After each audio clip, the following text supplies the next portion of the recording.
नमस्कार। कांग्रेस नेता राहुल गांधी के लंदन में दिए गए बयान को लेकर राजनीति गरमाई हुई है। इसके चलते आज लगातार चौथे दिन संसद ठप रही। इसके बाद राहुल गांधी ने प्रेस कॉन्फ्रेंस कर सरकार पर सवाल उठाए। राहुल गांधी ने कहा कि मैंने लंदन में कोई भी भारत विरोधी बयान नहीं दिया। मुझ पर 4 मंत्रियों ने आरोप लगाए हैं। मैं संसद में ही अपनी बात रखना चाहता हूं, लेकिन लगता नहीं मुझे बोलने दिया जाएगा। साथ ही उन्होंने कहा कि उम्मीद है कि कल मुझे संसद में बोलने दिया जाए। उन्होंने ये भी कहा कि मेरे भाषण में आखिर गलत क्या है। दूसरी ओर बीजेपी का कहना है कि राहुल गांधी ने विदेश में देश का अपमान किया है। बीजेपी प्रवक्ता रविशंकर प्रसाद ने कहा कि राहुल गांधी का अहंकार देश से बड़ा नहीं है, उन्हें माफी मांगनी चाहिए। साथ ही उन्होंने कहा कि राहुल गांधी का चीन से याराना है। सरकार के शायद 4 मंत्रियों ने मेरे ऊपर आरोप लगाया है, हाउस में आरोप लगाया है। तो मेरा हक है कि मुझे पार्लियामेंट हाउस में अपनी बात रखनी देनी चाहिए। क्लैरिटी नहीं है, मगर मुझे नहीं लगता है कि मुझे बोलने देंगे। मैं होपफुल हूं कि कल मुझे बोलने दें। आज 1 मिनट के अंदर, मेरे आने के बाद 1 मिनट के अंदर उन्होंने हाउस को अडजर्न कर दिया।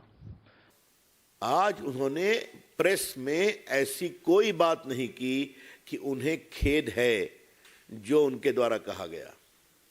बीजेपी का स्पष्ट आरोप है, राहुल गांधी को माफी मांगना चाहिए और हम राहुल गांधी की माफीनामा के लिए देश भर में कैंपेन करते रहेंगे।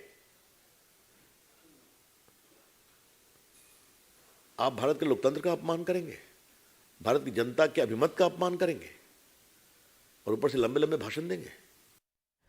राहुल गांधी के बयान और एजेंसियों के दुरुपयोग के मुद्दे पर सरकार और विपक्ष के बीच संसद में आज भी गतिरोध जारी रहा। नतीजा ये रहा कि दोनों सदन हंगामे के बाद स्थगित कर दिए गए। बीजेपी राहुल गांधी की माफी पर अड़ी रही, वहीं कांग्रेस का कहना है माफी का सवाल नहीं है। लोकसभा में कार्रवाई शुरू होते ही विपक्ष ने संसद नारेबाजी करते हुए वेल में चले गए। वहीं बीजेपी सांसद अपनी सीट पर खड़े होकर नारेबाजी करते रहे। मैं समझता हूं कि माफी मांगने से आदमी बड़ा बनता है। वो अपने छोटेपन और छोटी सोच का परिचय दे रहे हैं। एक प्रकार से भारत की अपमान करके मैं समझता हूं उनके किस प्रकार की सोच है व्यक्तिगत और उनकी पार्टी किस प्रकार से इस देश को देखती है, चलाती है, इसका एक परिचय देकर उन्होंने अपने पूरे भारत देश भर में स्वयं को और स्वयं की पार्टी को भी बहुत ही छोटे स्तर पर लाके खड़ा किया। देखिए, ये उनकी साजिश है पार्लियामेंट चलने नहीं देना, और उनके फेल्यूअर्स जो है पार्लियामेंट में डिस्कशन नहीं होना, ये उनका मंशा है। कभी सुने आप, रोज उठ के रूलिंग पार्टी के लोग ही गड़बड़ करते हैं। अभी अपोजिशन के उठते नहीं बोलने के लिए, लेकिन सरकार के लोग पहले ही उठते हंगामा, माफी मांगो माफी मांगो। ये क्या है? क्या इंस्टिगेट, खुद इंस्टिगेट कर रही सरकार और दूसरों को डेमोक्रेसी जो बात सुनाती है।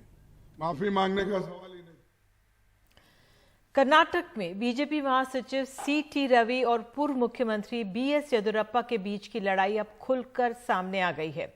आज चिकमंगलुरु में जिले में पार्टी कार्यकर्ताओं ने येदियुरप्पा का ही घेराव कर दिया, जिसके चलते उन्हें अपनी विजय संकल्प यात्रा रद्द करनी पड़ी।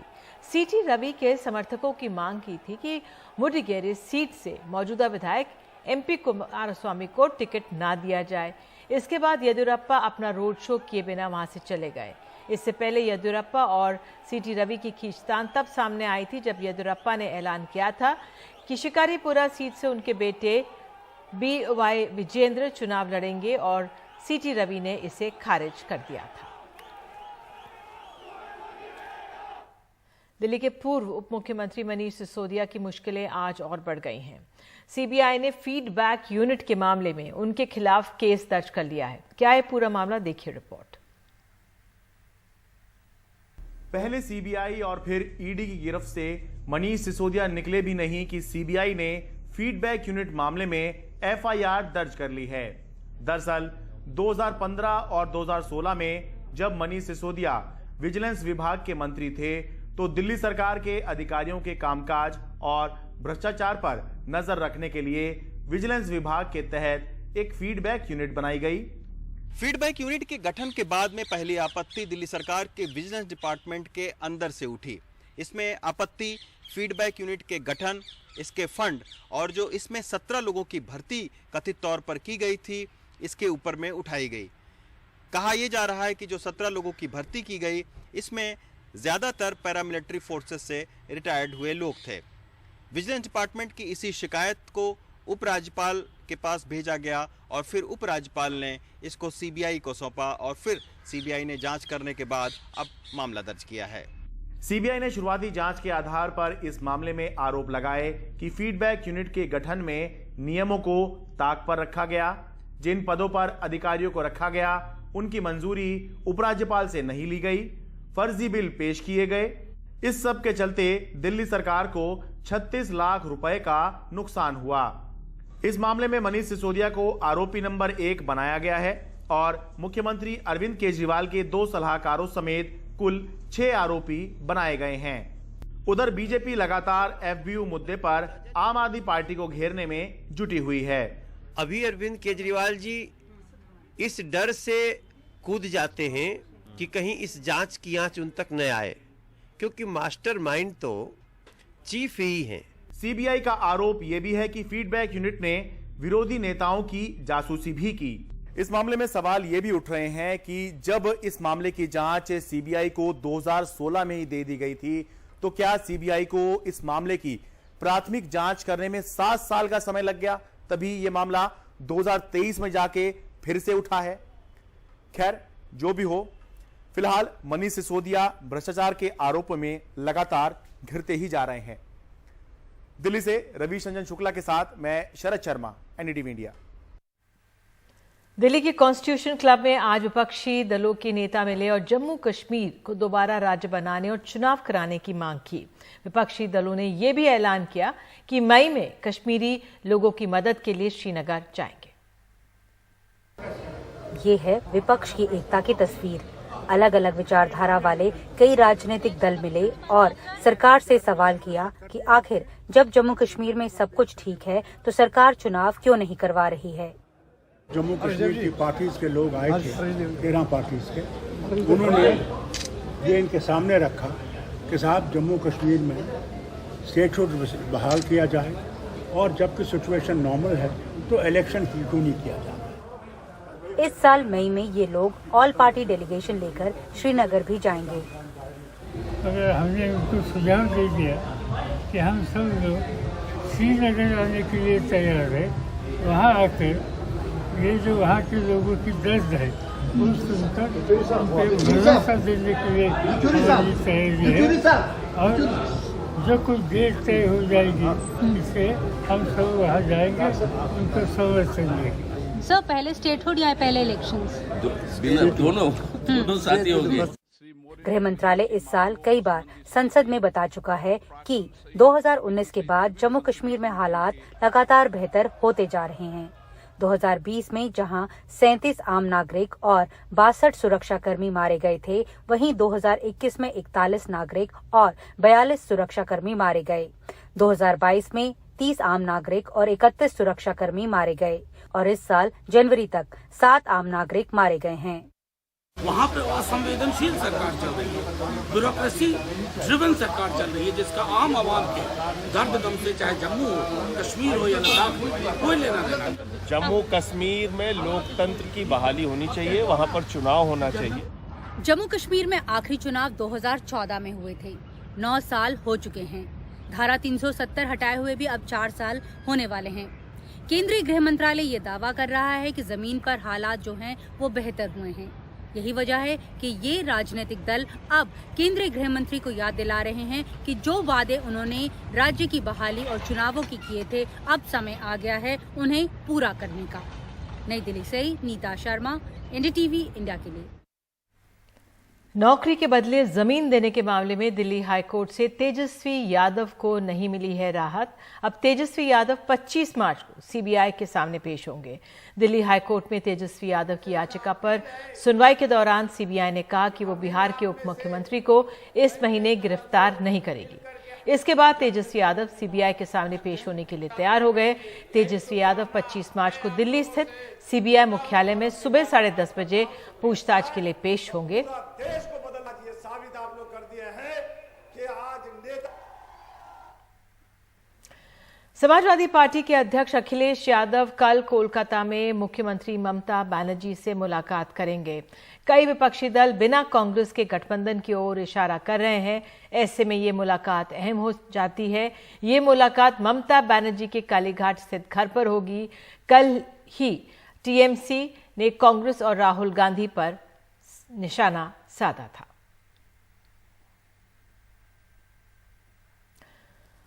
उधर बीआरएस नेता के कविता को ईडी ने नया समन भेजकर 20 मार्च को पूछताछ के लिए बुलाया है। ईडी ने उन्हें आज ही पूछताछ के लिए बुलाया था, लेकिन वो नहीं गईं। उन्होंने अपने वकील के जरिए कविता ने हाजिरी लगाई और ईडी को दस्तावेज भेजे हैं। के कविता ने ईडी से कहा कि मामला सुप्रीम कोर्ट में पेंडिंग है। कविता ने सुप्रीम कोर्ट में याचिका देकर ईडी के समन पर रोक लगाने की मांग की थी, जिसमें उन्हें आज पेश होने के लिए कहा गया था। हालांकि सुप्रीम कोर्ट सुनवाई को तैयार हो गया है, लेकिन तत्काल राहत नहीं है। सुप्रीम कोर्ट अब 24 मार्च को इस मुद्दे पर सुनवाई करेगा। उधर जम्मू कश्मीर की पूर्व मुख्यमंत्री महबूबा मुफ्ती ने पुंछ जिले में दौरे पर वहां पर नवग्रह मंदिर में पूजा अर्चना की। उन्होंने पूरे मंदिर परिसर में चक्कर भी लगाया और शिवलिंग का जलाभिषेक भी किया। इतना ही नहीं, उन्होंने मंदिर के परिसर में बनी यशपाल शर्मा की प्रतिमा का फूल भी चढ़ाए। उन्होंने मंदिर निर्माण में योगदान दिया, इसलिए अब बीजेपी ने उन पर निशाना साधते हुए कहा है कि महबूबा मुफ्ती का मंदिर यात्रा केवल राजनीतिक नौटंकी है।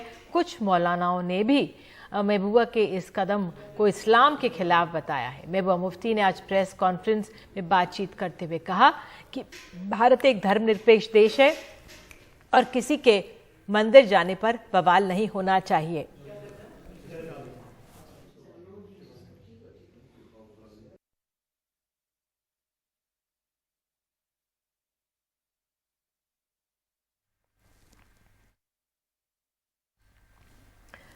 महाराष्ट्र के नासिक से शुरू हुआ हजारों किसानों का मार्च फिलहाल ठाणे में रोक दिया गया है। सरकार के साथ बातचीत में आश्वासन मिलने के बाद किसान नेताओं ने कहा है कि मार्च को फिलहाल ठाणे में रोकेंगे। किसान नेताओं के मुताबिक सरकार शुक्रवार को विधानसभा में राहत का ऐलान नहीं करती तो किसान फिर से मुंबई के लिए कूच करेंगे। पैदल मार्च में चल रहे कई किसान इस दौरान बीमार पड़ गए, जिसके चलते उन्हें अस्पताल ले जाना पड़ा। एक किसान ऐसे भी थे जिनकी चप्पल टूट गई या चोटें लगी हैं। बहरहाल आज ये 5वां दिन था और फिलहाल ये विश्राम करेंगे।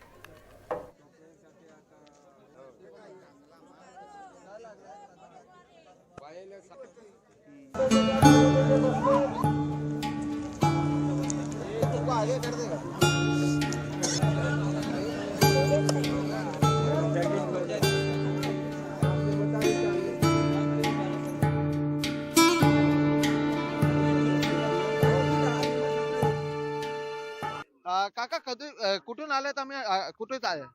दिंडोरून आलो, दिंडोरून. हा, आणि कुठे चाललाय? अरे मुंबई जाणार आहे. का जाणार आहेत? काय झालंय? ते आता शेतीचं नेमकं आम्हाला पाहिजे ना. हाँ, वो ना शेतीचं बॉस. अच्छा। तो मैंने इनसे पूछा कहाँ जा रहे हैं, तो इन्होंने कहा मुंबई। इनका भी यही कहना है, जैसा कि मैंने कहा, एक अहम मुद्दा ये है कि जंगलों में जो इनकी जमीन है वो इनके नाम पर नहीं हो पाई है। और इनके पैरों को अगर आप देखेंगे तो इनके पैर सूजे हुए हैं, पैरों को लगा हुआ है, अलग अलग तरीके से जो पैर है उस पर छाले पड़े हुए हैं। ये इसलिए हो रहा है क्योंकि यहाँ पर ये जो किसान हैं ये लगातार चल रहे हैं। काय झालं तुमच्या पायाला? काय झालं? काय लागलं? माझ्या पायाला 5 दिवसापासून चालू राहिली, ते फोडवून आले, चालता येत नहीं। आम्ही एकलरेचे।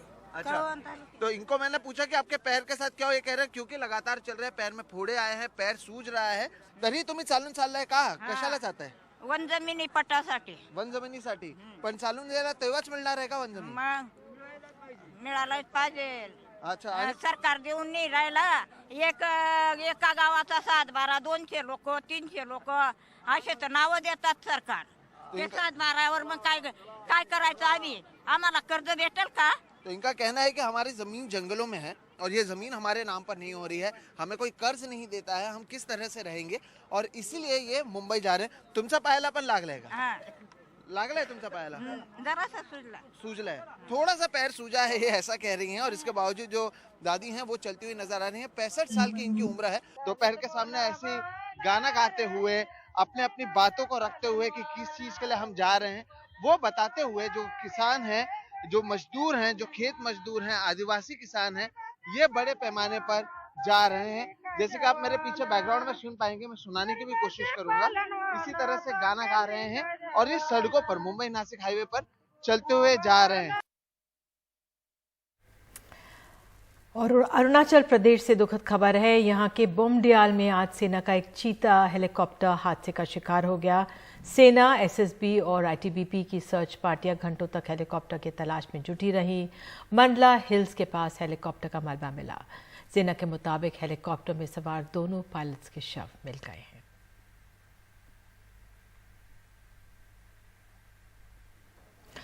उत्तर प्रदेश के संभल में आज बड़ा हादसा हो गया. संभल के चंदौसी इलाके में एक कोल्ड स्टोरेज के छत ढहने से कई मजदूर और किसान मलबे में फंस गए. हादसे के बाद गुस्साई भीड़ ने हंगामा भी किया. पुलिस और प्रशासन ने मौके पर पहुंचकर भीड़ को शांत करवाया. राहत और बचाव शुरू किया. अब तक 9 लोगों के उनको मलबे से निकाला जा चुका है.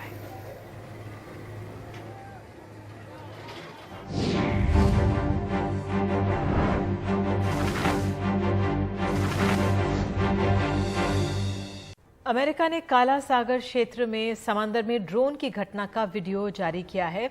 इसमें रूस का Su-27 फाइटर प्लेन काला सागर की निगरानी कर रहे US MQ-9 ड्रोन के ऊपर आ गया. इससे ड्रोन को नुकसान पहुंचा और अमेरिका को उसे काला सागर में गिराना पड़ा. अमेरिका का कहना है कि MQ-9 रीपर ड्रोन रूटीन उड़ान के दौरान खुफिया निगरानी और टोही मिशन पर अंतर्राष्ट्रीय जल क्षेत्र में काम कर रहा था. उसी समय रूस के 2 फाइटर प्लेन्स उसके ऊपर से उड़े और ड्रोन को निशाना बनाते हुए उस पर लापरवाही से ईंधन फेंका.